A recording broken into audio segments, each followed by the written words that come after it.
Justin Trudeau के प्रधानमंत्री रहते हुए कनाडा के भारत के साथ संबंधों में काफी खटास आ गई थी।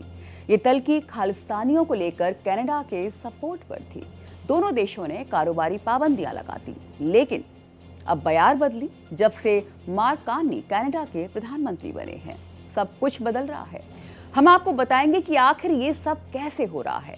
एक तरफ जहां अमेरिका भारत पर टैरिफ का प्रहार कर रहा है, तो वहीं कनाडा साल 2030 तक के लिए भारत से सबसे बड़ी डील कर रहा है।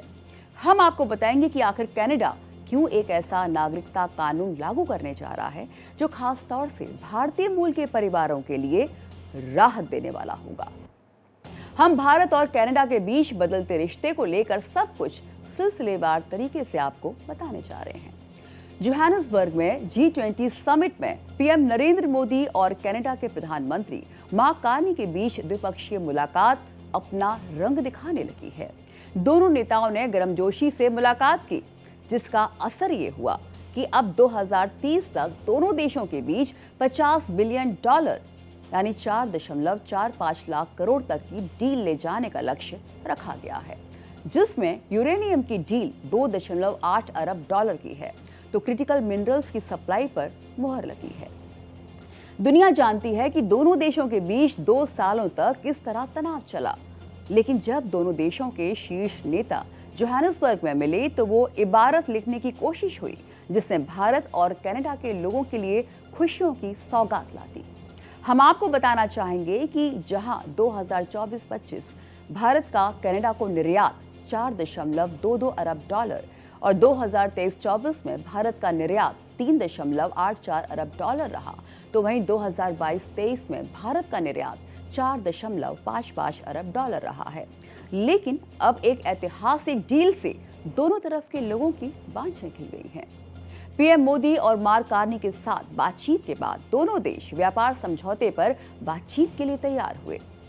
2030 तक दोनों देशों के बीच व्यापार $50 बिलियन तक ले जाने का लक्ष्य रखा गया। उस डील के मुताबिक क्रिटिकल मिनरल्स प्रोसेसिंग टेक्नोलॉजी और न्यूक्लियर एनर्जी पर खास फोकस रहेगा। आपको बता दें कि कनाडा यूरेनियम सप्लाई पर भारत को पहले से ही सहयोग कर रहा है। कनाडा के प्रधानमंत्री कार्नी ने एक्स पर लिखा कि हमने ऐसा समझौता शुरू किया है जो हमारे व्यापार को $70 बिलियन कैनेडियन से अधिक तक ले जा सकता है। दोनों देशों के बीच व्यापार वार्ता की शुरुआत मार्च 2022 में हुई थी, लेकिन 2023 में संबंध तब बिगड़ गए थे जब कनाडा ने भारत पर एक सिख अलगाववादी की हत्या में शामिल होने का आरोप लगाया था, जिसे भारत ने सख्ती के साथ खारिज भी किया और इसके बाद ट्रेड वार्ता रोक दी गई थी। लेकिन जून 2025 में G7 समिट के दौरान मोदी कार्नी मुलाकात से संबंधों में सुधार शुरू हुआ और अब G20 बैठक में औपचारिक रूप से व्यापार वार्ता की बहाली हो गई है। G7 समिट के दौरान कनाडा के प्रधानमंत्री मार्क कार्नी से मिलने के बाद पीएम मोदी ने भी एक्स पर पोस्ट कर लिखा, कनाडा के प्रधानमंत्री मार्क कार्नी के साथ बहुत अच्छी मुलाकात हुई। हमने कनाडा की मेजबानी में हुए G7 समिट के दौरान हमारी पिछली मुलाकात के बाद से हमारे बायलैटरल रिश्तों में आई जबरदस्त तेजी की तारीफ की। हम आने वाले महीनों में अपने रिश्तों को और आगे बढ़ाने पर सहमत हुए, खासकर trade, investment, technology, innovation, energy और शिक्षा के क्षेत्र में।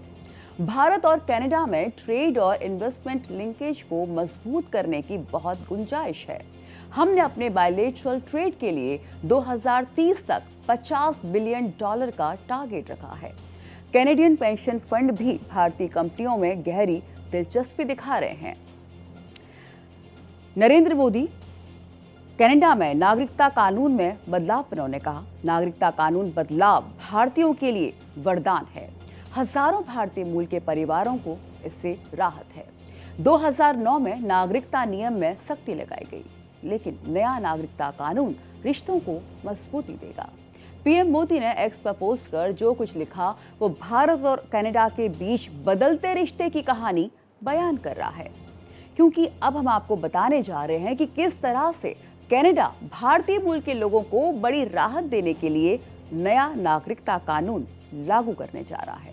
जी हाँ, कनाडा अपने नागरिकता कानून में बदलाव करने जा रहा है और इस बदलाव से हजारों भारतीय मूल के परिवारों को सीधा फायदा मिलेगा, क्योंकि पहले कई भारतीय बच्चों को नागरिकता नहीं मिल पाती थी।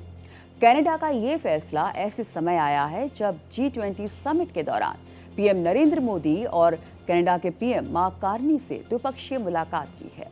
आपको बता दें कि साल 2009 में कनाडा ने नागरिकता देने के नियम में एक पाबंदी लगाई थी, जिसे पहली पीढ़ी की सीमा कहा जाता है।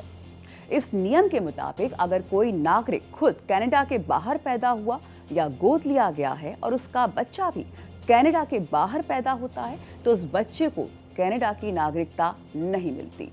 और इस वजह से कई भारतीय मूल के माता पिता जो नौकरी या पढ़ाई के कारण विदेश में रहते हैं, उनके बच्चों को नागरिकता नहीं दी जा रही थी। इससे हजारों परिवार परेशान थे। लेकिन अब कनाडा में नया नागरिकता कानून भारतीय मूल के लोगों के लिए बड़ा वरदान साबित होगा। इसके लिए बनाए गए बिल C3 को अब रॉयल असेंट मिल चुका है। इसका मतलब है कि ये नया कानून जल्द ही लागू होगा। हम आपको बता दें कि कनाडा में भारत के कई राज्यों के लोग बड़ी संख्या में रहते हैं और ये पंजाबी समुदाय का दूसरा घर माना जाता है। भारत कनाडा के बीच पिछले वर्षों में खालिस्तान मुद्दे पर तनाव आया था, लेकिन अब दोनों देशों के संबंध सुधरना एक बड़ी बात है। यूएस के बाहर व्यापार बढ़ाना चाहता है कनाडा। कनाडा के पीएम कार्नी कह रहे हैं कि वो यूएस के बाहर व्यापार बढ़ाना चाहते हैं। वो अगले दशक में कनाडा के गैर यूएस निर्यात को दोगुना करना चाहते हैं। भारत दुनिया की 5वीं सबसे बड़ी अर्थव्यवस्था है और कनाडा इसे बड़े अवसर के रूप में देखता है। भले कनाडा भारत व्यापार 2024 में 31 बिलियन कनाडाई डॉलर तक ही पहुंचा था, जो कि भारत के लिहाज से कम माना जाता है, लेकिन अब भारत कनाडा के बीच ताजा डील सब कुछ बदल के रख देगा। भारत की बढ़ती शक्ति को देखते हुए प्रधानमंत्री कार्नी ने फरवरी 2026 में भारत की ओर से होस्ट किए जाने वाले AI शिखर सम्मेलन के लिए भी अपना समर्थन दिया है। एक तरफ कनाडा भारत के प्रति नरम रुख रख रहा है, रिश्तों को मजबूती देने में जुटा है, तो वहीं अमेरिका को क्या हो गया है? वो भारत पर टैरिफ की मार दे रहा है, जिससे यहाँ के कारोबार पर गहरा असर पड़ रहा है। और अमेरिका यही नहीं थम रहा, वो अपनी वीजा पॉलिसी को इतना सख्त कर चुका है कि वहां की अमेरिका जाकर पढ़ने वालों में 17% की गिरावट दर्ज की गई है। और चौंकाने वाली बात यह है कि इसमें भारतीय छात्रों की संख्या सबसे ज्यादा है। नए अंतर्राष्ट्रीय छात्रों की संख्या 17% कम हो गई है। एक दौर था जब अमेरिकी यूनिवर्सिटीज में पढ़ाई का जबरदस्त क्रेज था, जो कि अब कम होता जा रहा है।